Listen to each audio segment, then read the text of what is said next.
पीसीसाठी फक्त एवढेच मुद्दे मांडले की एक आरोपी जो अटक होता त्याची आजपर्यंत पीसी संपण्यात आलेली होती.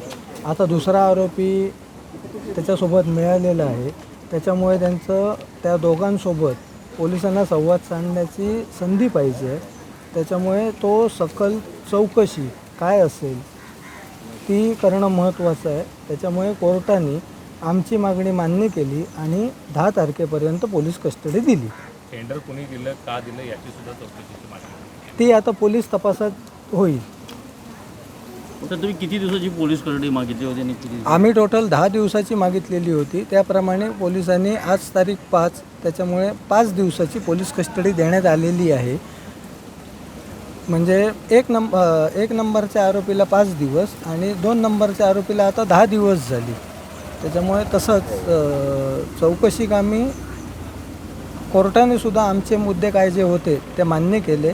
त्यांचे जे काय मुद्दे होते ते कोर्टाने नाकारले आणि त्याच्यामुळे कोर्टाने पीसी दिली. संशयिताच्या वकिलांनी मुद्दा मांडला की आरोपी स्वतःहून येथे हजर झाले. नाही, आरोपी स्वतःहून इकडे हजर झालेला नाही आहे. आम्हाला अशी बातमी आहे की आरोपी गोव्यावरनं इंदोरवरनं आणि कुठे गेलं, त्याच्यानंतर त्याला पोलिसांनी अटक केली. एवढंच जर असेल तर आरोपी हा ज्या दिवशी गुन्हा झाला असता त्या दिवशी तो हजर झाला असता आणि त्याने सांगितलं नसतं की बाबा आमची ह्याच्यात काय चुकी नाही आहे, परंतु तो फरार राहिला आणि त्याच्यामुळे पोलिसांनी आता त्याला अटक करून आज कोर्टासमोर हजर केलं. पोलिसांनी कुठे अटक केली, इंदोरला की कल्याणला? कल्याणला अटक केली. Okay sir, thank you. Okay, thank you sir.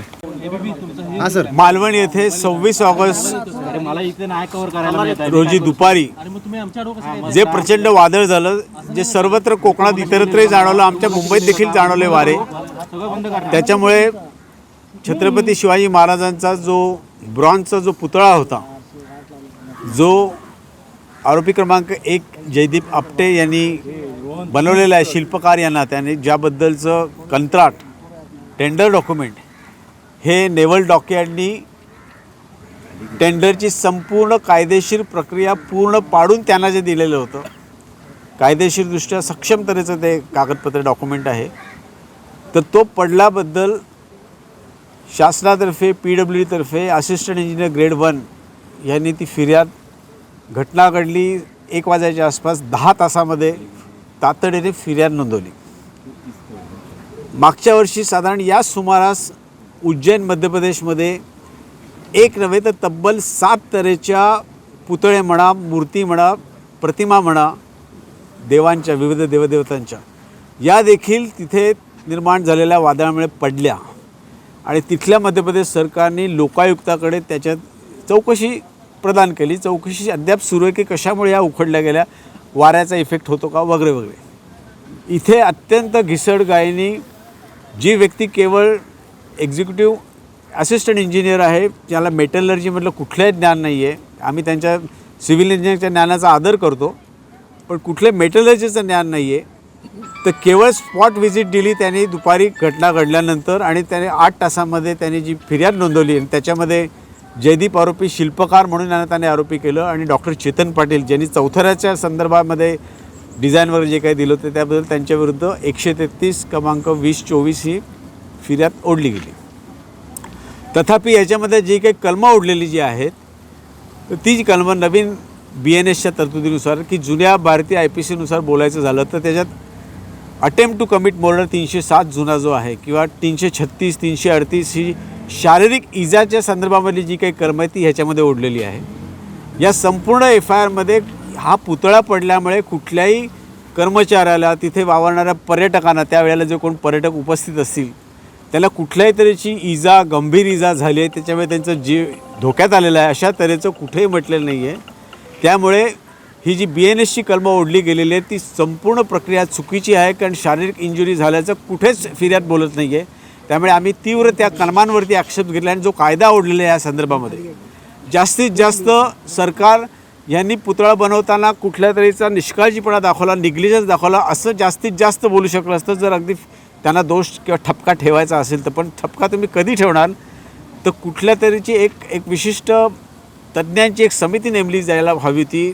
त्या समितीने सर्व ते जे काही पुतळ्यांचे अवशेष पडले ते एकत्र करून त्याचं संशोधन करून अहवाल केल्यानंतर जर त्यांनी ठपका ठेवला असता की जयदीप आपटे यांनी जो काही पुतळा बनवला त्यात काही दोष होते, काही त्रुटी होत्या वगैरे वगैरे, त्यामुळे तज्ज्ञांचा अहवाल न येता घिसडगायने 10 तासामध्ये फिर्याद ओढली जाते. हे केवळ जो काही जनतेचा जो क्षोभ झाला तो शांत करण्यासाठी फिर्याद दिली गेली असं आमचं प्रामाणिकपणे मत आहे. मेहरबान कोर्टाने आमचं सर्व म्हणणं चांगल्या तऱ्हेने ऐकून घेतलं आणि यातील आरोपी क्रमांक 2 चेतन पाटील यांना अगोदर 5 दिवसाची पोलीस कस्टडी होती आणि काही कायदेशीर बाबी असतात त्याची कल्पना आहे. त्यामुळे आम्ही सहकार्य करण्यासाठी आम्ही पोलिसांना अगोदरच आम्ही पासपोर्ट संदर्भात डिटेल्स दिलेल्या आहेत. जी काही वर्क ऑर्डर पाहिजे पोलिसांना ती देखील आम्ही पोलिसांना देत आहोत. त्यामुळे सर्व तऱ्हेचं जे काही सहकार्य आरोपीकडनं अपेक्षित आहे ते आम्ही द्यायला तयार आहोत. अशा परिस्थितीत आम्हाला कमीत कमी पोलीस कस्टडी द्यावी अशी आमची याचना होती.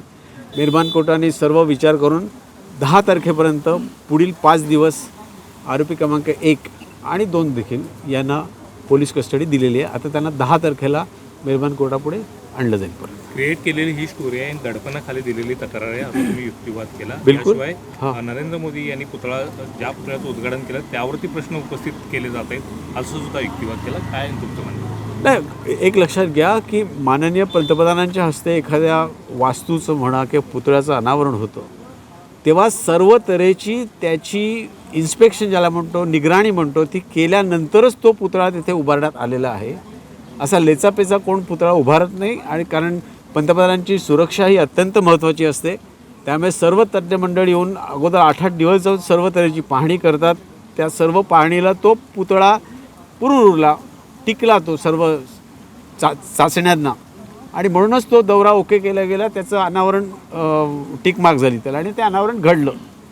त्यामुळे नेव्हीने काही याच्यात चुकीचं केलं अशातलाही भाग नाही. आणि मुळात नेव्हीने त्याचं इन्स्पेक्शन केलं, त्याची निगराणी केल्यानंतरच या उद्घाटनाच्या कार्यक्रमाला संमती दिलेली आहे. अन्यथा नेव्हीने आक्षेप घेतला असता की ह्याच्यामध्ये ह्या त्रुटी त्या दुरुस्त करा, नंतर आपण उद्घाटन करू.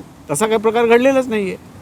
त्यामुळे पुतळ्याची सर्व तऱ्हेची खातरजमा केल्यानंतरच त्याचं अनावरण झालेलं आहे आणि त्याचं सन्माननीय पंतप्रधानांच्या हस्ते होणं ही फार मोठी बाब आहे आणि गंभीर बाब आहे. त्यामुळे सर्व ज्या काही अगोदर अपेक्षित ज्या काही गोष्टी होत्या त्या नेव्हल डॉक्टरांकडनं झालेल्या आहेत आणि म्हणूनच उद्घाटन त्याचं रीतसर घडलं. क्रिएट केलेली स्टोरी आणि दडपणाखालची तक्रार की सार्वजनिक बांधकाम नाही, नेव्हीच आहे. नेव्ही त्याचा मंथली मेंटेनन्स जो आहे तो PWDकडे आहे, परंतु कंत्राट जे आहे ते नेव्ही आहे आणि केंद्र सरकारचा उपक्रम आहे नेव्ही. सर, तो उल्लेख तुमच्या आता बाईटमध्ये आला नाही. क्रिएट केलेली स्टोरी आणि दडपणाखालेली तक्रार याशिवाय तुम्ही मुद्दा जो मांडला की नटबोल्ट गंजलेली कसं दिसली कारण वरून आवरण होतं.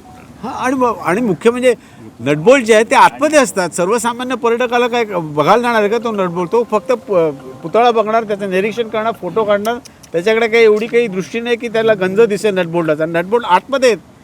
कुठला पर्यटक आतमध्ये काय आणि बघायला जातोय? तो महाराजांचा झगा जो आहे तो झगा असा खाली आलेला आहे पायांवरती. तो कोण नटबोल्ट बघूच शकत नाही. नटबोल्ट ही क्रिएट केलेली स्टोरी आहे, ही कॉन्कॉक्टेड आहे असं आमचं स्पष्ट म्हणणं कोर्टापुढे आम्ही मांडलेलं आहे. Okay, thank you sir, thank you.